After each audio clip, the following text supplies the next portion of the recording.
tips the balance in favor of fair use. Mister Park Doyun को Wansu से मिलवाते हैं तो वांसू दोयुन को वहां पर देखकर हैरान रह जाती है। मिस्टर किम दोयुन को टीम में कंग्रेचुलेट बोलते हैं और फिर अपनी वाइफ को लेकर वहां से चले जाते हैं। वांसू जाते हुए पलटकर दोयुन को देखती है। वांसू अपने हस्बैंड किम के साथ पार्टी के अंदर एंटर होती है। तमाम लोग उनका वेलकम करते हैं। वांसू और उसके हस्बैंड तमाम लोगों से मिलते हैं और फिर अपनी चेयर पे बैठ जाते हैं। वांसू की कहानी बताई जाती है। फ्लैशबैक सीन में दिखाया जाता है 1990 में वांसू की मदर वांसू की सास की गोल्फ वर्कर हुआ करती थी। ज़रा सी गलती पे वांसू की सास वांसू की मदर को बुरी तरीके से मारती हैं और फिर वहाँ से चली जाती हैं।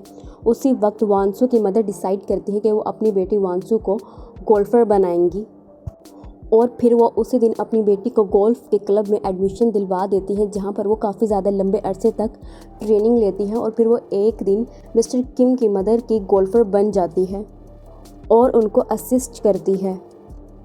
वांसू अपने गोल्फ के कैरियर को लेकर बहुत ही ज़्यादा संजीदा होती है और फिर वर्ल्ड टूर्नामेंट में खेलने के लिए यूएस में चली जाती है। वहाँ पर वो बहुत ही ज़्यादा कामयाबी के साथ गोल्फ खेलती है और हर गोल्फ को अपने नाम कर लेती है।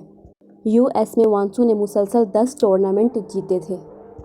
पैसा आने के बाद वांसू की मदर के अंदर एटीट्यूड आ गया और वो गेमलिंग खेलने लगे, जिसकी वजह से वांसू जितना भी पैसा जीती उसकी माँ जो क्लब में हार जाती थी, वांसू का सारा पैसा जुए के कर्ज को उतारने में चला जाता था। वांसू अपनी माँ पर बहुत ही ज़्यादा नाराज़ थी और उसने अपने लास्ट टूर्नामेंट से जीते हुए तमाम पैसे भी अपनी माँ के कर्जे को देने में उतार दिए और उसके बाद से वांसू ने अपनी माँ का चेहरा दोबारा कभी ना देखने का फैसला किया।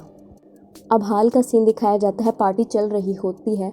वांसू स्टेज पर जाती है और तमाम लोगों के साथ इंटरेक्ट होती है और अपने हस्बैंड को तमाम लोगों से मिलवाती है और अपनी फाउंडेशन जिसका नाम नौ फाउंडेशन होता है लोगों को चैरिटी के लिए बोलती है और शेख का शुक्रिया अदा करती है जिन्होंने उसके फाउंडेशन में चैरिटी की हुई होती है। तकरीर के बाद तमाम लोग आपस में बात कर रहे होते हैं तो एक बच्चा जिसका नाम जुनही होता है वो वांसू के पास आता है और आकर बोलता है मुझे नींद आ रही है, मेरी मदर पता नहीं कहाँ पर चली गई। वांसू उसकी मदर को ढूंढने के लिए बाहर निकलती है। उसका बॉडीगार्ड दोयुन भी उसके साथ होता है। वांसू काफ़ी ज़्यादा कमरे में उस लड़के की मदर को ढूंढती है और फिर वो जैसे ही एक कमरे में एंटर होकर लाइट जलाती है तो वो ये देखकर शौक में रह जाती है। उस बच्चे की मदर और वांसू का हस्बैंड किम आपस में इंटरेक्ट हो रहे होते हैं, यानी उनका अफेयर होता है और वो लोग रोमांस कर रहे होते हैं। वो दोनों तेज़ी के साथ एक दूसरे से अलग होते हैं और तेरा वांसू के पास आती है और आकर कहती है ऐसा नहीं है जैसा तुम सोच रही हो। तो वांसू गुस्से में कहती है यहाँ पर हर तरफ मीडिया है, क्या तुम दोनों कैमरास की नज़रों में आना चाहते हो। तो मिस्टर किम और तेरा चौंक जाते हैं और पूछने लगते हैं क्या तुमको पहले ही पता था हमारे अफेयर के बारे में।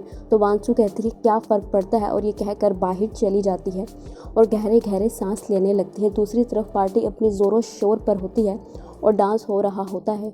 जैसे ही वांसू पार्टी में एंटर होने ही वाली होती है उसकी नज़र वांसू की नज़र अपने हस्बैंड पे पड़ती है जो कि उसका पार्टी में जाने के लिए वेट कर रहा होता है। वांसू आगे बढ़कर अपने हस्बैंड का हाथ पकड़ती है और पार्टी में एंटर हो जाती है। तमाम लोग फिर से उनका वेलकम करते हैं। वांसू और वांसू का हस्बैंड मिस्टर किम डांस करने लगते हैं। वो दोनों दुनिया के सामने ऐसे शो ऑफ करते हैं जैसे अभी कुछ हुआ ही नहीं, जैसे अभी वांसू ने अपने हस्बैंड को किसी और औरत के साथ देखा ही नहीं, जैसे सब कुछ बिल्कुल नॉर्मल है। वांसू की सास मीरा वांसू को बुलाती है और बोलती है तुम्हें मेरे बेटे के एक्स्ट्रा मैरिटल अफेयर के बारे में पता चल गया है, क्या तुम अब डाइवोर्स लेने के बारे में सोच रही हो। अगर तुम डाइवोर्स लेने के बारे में सोच रही हो तो जान लो डाइवोर्स लेने का तुम्हें कोई हक नहीं है। अगर लोगे भी तो तुम्हें बदले में कुछ भी नहीं मिलेगा, तुम खाली हाथ रह जाओगी। तो वांसू कहती है ये सिर्फ और सिर्फ आपके खाम ख्याली है।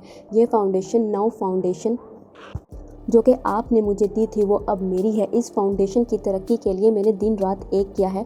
पूरी दुनिया में मैं चैरिटी के लिए सफ़र करती हूँ। ये फाउंडेशन मेरी है और मेरी ही रहेगी। और ये कहकर वहाँ से चली जाती है।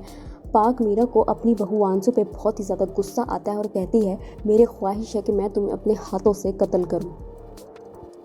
माजी का सीन दिखाया जाता है जहाँ पर वांसू और मिस्टर किम की आपस में पहली मुलाकात होती है, जो कि चैरिटी के लिए अफ्रीका का सफ़र करते हैं।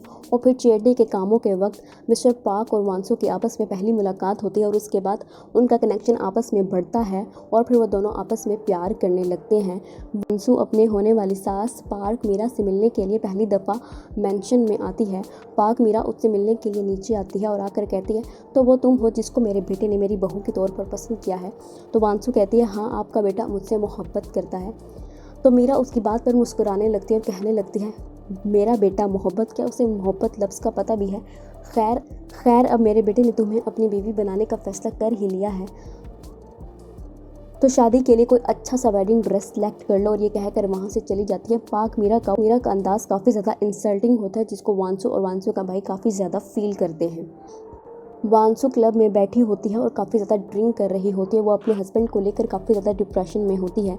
काफ़ी ज़्यादा ड्रिंक करने के बाद वो क्लब से बाहर निकलती है और काफ़ी ज़्यादा चकरा रही होती है। तो दोयुन वहाँ पर आता है और उनको सहारा देते हुए उनके रूम के बाहर ले आता है और रूम का दरवाज़ा खोलता है।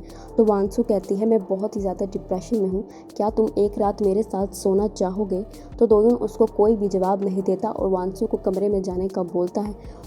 वांसू जैसे ही कमरे में एंटर होते हैं उसे फिर से चक्कर आता है। तो दोयुन उनको सहारा देकर कमरे के अंदर ले जाता है। तो वांसू फिर से पूछती है, तुमने मुझे जवाब नहीं दिया, क्या तुम एक रात मेरे साथ सोगे? तो दोयुन खामोशी के साथ वांसू को देखने लगता है। उसी पल तेज़ी के साथ बिजली कड़कती है। काफ़ी ज़्यादा मौसम ख़राब होता है और बाहर बारिश होने लगती है। अगले सीन में दिखाया जाता है, वांसू अपने बेड पर बैठी हुई होती है और दोयुन वांसू के कमरे से निकलकर बाहर की तरफ जा रहा होता है। अगले सीन में दिखाया जाता है, दोयुन और वांसू कोरिया वापस आ चुके होते हैं। मिस्टर पार्क दोयुन को लेकर मैंशन में एंटर होते हैं और उसको उसका कमरा दिखाते हैं और कहते हैं, यहाँ पर सिक्योरिटी के रूम से तुम्हें आज से यहीं पर रुकना है। रूम में सेटिंग कर रहा होता है तो उसी वक्त दोयुन और जुनहू की फ़ोटो फ्रेम तस्वीर नीचे ज़मीन पर गिर जाती है। तस्वीर को देखकर दोयुन को कुछ याद आता है कि जब जुनहू मर रहा था तो उसने कहा था फ़ोटो के पीछे। वो लगते ही दोयुन तेज़ी के साथ ज़मीन पर झुकता है और फ़ोटो फ्रेम को उल्टाता है तो वहाँ पर एक मेमोरी कार्ड होता है। दोयुन तेज़ी के साथ उस मेमोरी कार्ड को अपने टैब पे कनेक्ट करता है तो उसमें वीडियो दिखाई जाती है जहाँ पर मीरा का हस्बैंड और मिस्टर किम के फादर को दिखाया जाता है, जिनकी डेथ हो चुकी होती है और उनकी लाश को कहीं पर लेके जाया जा रहा होता है। तो दोयुन तमाम फुटेज को देखकर शौक में रह जाता है और कहता है, क्या जुनहू को इस वजह से मारा गया है?